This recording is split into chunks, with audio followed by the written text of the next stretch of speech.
शायद आपको बताया हूँ हाँ, कुछ 6 लाख बता रहे थे ना। कि आयु है 4,32,000।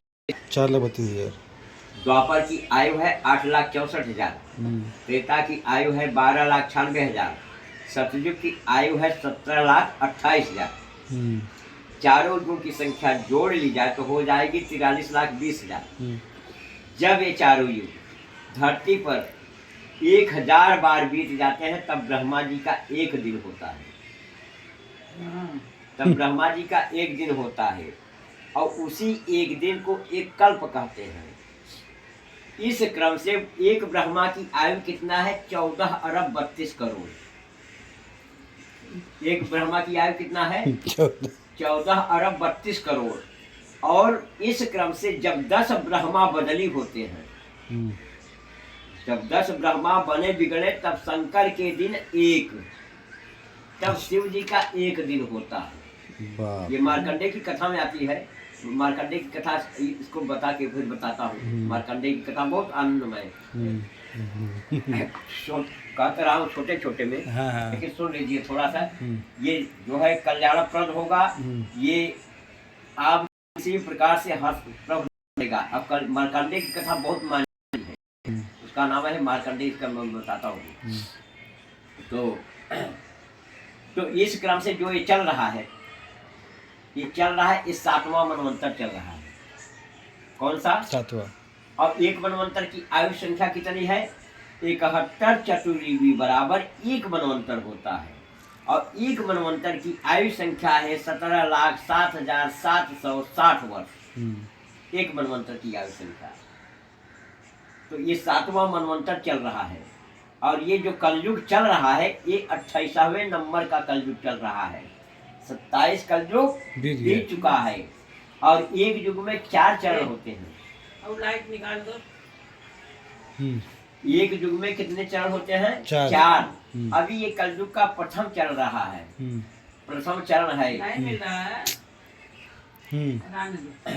ये कलयुग का अभी प्रथम चरण चल रहा है। तो एक चरण कितने का होगा? 1,08,000 वर्ष का एक चरण है। हाँ, अभी हम आपसे जो बात कर रहे हैं ये 5,116 में बात कर रहे हैं। अभी पूरा पड़ा है। अभी एक चरण भी नहीं, क्योंकि एक चरण कितने का है? 1,08,000 वर्ष का एक चरण है।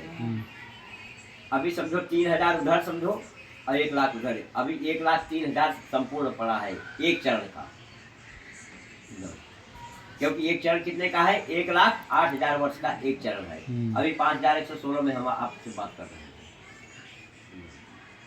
तो अब सतयुग में लोगों की आयु कितना थी?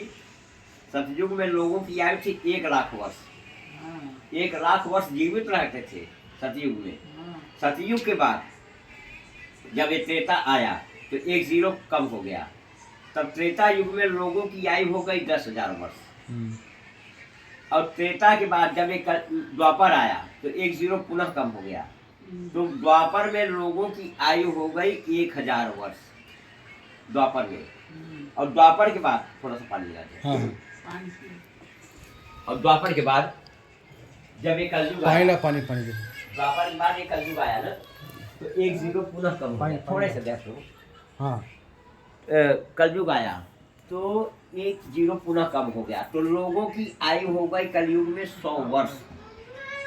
तो 100 वर्ष जीना ही चाहिए, परंतु आज 100 वर्ष नहीं जीवित रह पा रहे हैं प्रभु। 100 वर्ष नहीं जीवित रह पा रहे। इसका रीजन क्या हो सकता है? इसका क्या कारण है कि 100 वर्ष जीना चाहिए, 100 वर्ष नहीं जीवित रह पा रहे हैं? लोगों का जीवन कितना हो गया है कि लघु जीवन संबत पंचदशा कल्पांतन नाश गुमान यसा। उनका गुमान है, उनका गुरूर है, ऐसा मानना है कि वो जैसे कि अजर अमर होकर के इस धराधाम पर आ गए हैं। और जीवन कितना है? पंचदशा। पंच यानी 5 और 10 यानी 10। 10-15 साल का ही जीवन है। कैसे?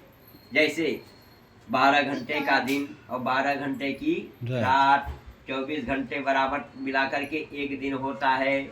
उसी प्रकार से अगर आपने कहा कि 100 वर्ष, तो 100 वर्ष में 12 का हिसाब से यानी 12 बरस, 50 बरस रात जोड़ लीजिए 50 बरस दिन, तो 50 ही बचा, तो 50 में 25 को फिर घटा दीजिए। कैसे? क्योंकि जो 25 की अवस्था होती है वो नासमझी की अवस्था होती है, उसमें किसी प्रकार का अवचेतना अवस्था होती है, उसमें चेतना जागृत नहीं होता है। तो बचा 15, तो 15 में अवशेषित जो बचा हुआ है, अब उसी में जो करना है कर लो, संभलना है संभल जाओ, और नहीं संभलना है तो गए।